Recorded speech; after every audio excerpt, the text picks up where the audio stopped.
मौके का फ़ायदा। 5 बजे कॉलेज की छुट्टी होने के बाद शंकर अपनी साइकिल से घर जाने के लिए निकला। जाते जाते रास्ते से उसने घर के लिए कुछ सामान खरीदा।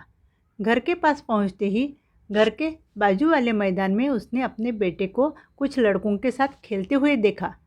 शंकर को बहुत गुस्सा आ गया। घर पहुंचते ही वह अपने पत्नी के साथ झगड़ा करने लगा और कहने लगा कि उसको बाहर मत जाने दिया करो। आवारा लड़कों के साथ रहकर वह बहुत बिगड़ गया है।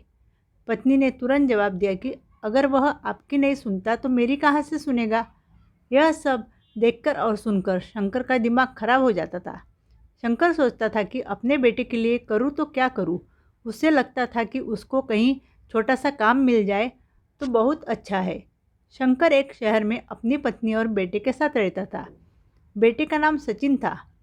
शंकर एक कॉलेज में चपरासी का काम करता था। घर में कमाने वाला सिर्फ अकेला ही था। सोचता था कि बेटा बड़ा होकर कुछ काम करेगा, लेकिन उसका बेटा 10वीं कक्षा तक पढ़ा और उसके बाद उसने पढ़ाई छोड़ दी। उसका पढ़ाई में बिल्कुल मन नहीं लगता था। अभी उसकी उम्र 20 साल थी। इधर उधर लड़कों के साथ दिन भर खेलता और आवारागर्दी करता रहता था। सचिन को स्कूल छोड़कर कई साल हुए थे, लेकिन वह बाहर और घर का कोई भी काम नहीं करता था। रात को भी घर देरी से आता था, इसलिए शंकर बहुत परेशान रहता था। शंकर के साथ उसी कॉलेज में अशोक नाम का एक आदमी भी चपरासी का काम करता था। वह शंकर का अच्छा दोस्त था। शंकर अपने बेटे की सारी बातें अशोक को बता देता था।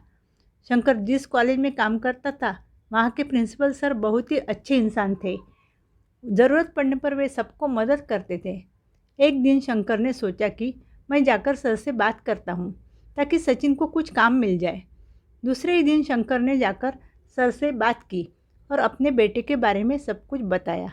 सर ने कहा कि एक कंपनी के मालिक मेरे अच्छे जान पहचान के हैं, मैं उनसे बात करता हूँ। कुछ दिन के बाद ही सचिन को कंपनी में इंटरव्यू के लिए बुलाया गया। उसके बाद सर और कंपनी के मालिक में आपस में बातचीत हो गई।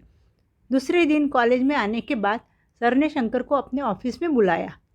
वे शंकर से कहने लगे कि तुम्हारे बेटे ने कंपनी में एक भी सवाल का ठीक से जवाब नहीं दिया और वह काम भी करना नहीं चाहता। यह सब सुनकर शंकर उदास हो गया। उसने सब बातें अशोक को बता दी। सुनकर अशोक को भी बहुत बुरा लगा। छुट्टी होने के बाद शंकर अपने घर गया। उसने अपने बेटे को बहुत डांटा फटकारा और वह अपने पत्नी से बोला कि देखो, इतना अच्छा आया हुआ मौका इसने छोड़ दिया। अगर ऐसे ही चलता रहा तो यह हमारा कभी भी सहारा नहीं बन सकता। अशोक का बेटा भी 10वीं पास था। अशोक भी उसके लिए काम की तलाश में था। वह मेहनती भी था। फिर अशोक भी सोचने लगा कि मैंने तो कभी सोचा ही नहीं कि सर भी मुझे मदद कर सकते हैं। मैं भी एक दिन अपने बेटे के बारे में सर से बात करूँगा। सर की पहचान से कहीं ना कहीं काम बन ही जाएगा। उसने शंकर को भी यह बात बता दी। तब शंकर बोला कि मेरे बेटे ने तो हाथ से मौका गंवा दिया। फिर 15 दिन बाद अशोक की प्रिंसिपल सर से अपने बेटे के बारे में बात हुई।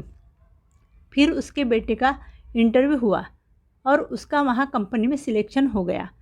काम छोटा ही था, लेकिन कुछ सालों में उसने अपनी मेहनत से बहुत तरक्की की और देखते ही देखते अशोक का पगार और बेटे का पगार मिलाकर उनका खुद का एक मकान भी बन गया। शंकर के बेटे ने ना कहीं कुछ काम किया, ना आवारागर्दी छोड़ी। शंकर ने अपने बेटे के लिए की हुई कोशिश नाकामयाब हुई, लेकिन उसी मौके का फ़ायदा उठाकर अशोक ने अपने बेटे की तकदीर बदल दी। अगर आपको मेरी कहानी पसंद आई हो तो प्लीज़ मेरे चैनल को लाइक कीजिए, शेयर कीजिए और सब्सक्राइब कीजिए। Thank you.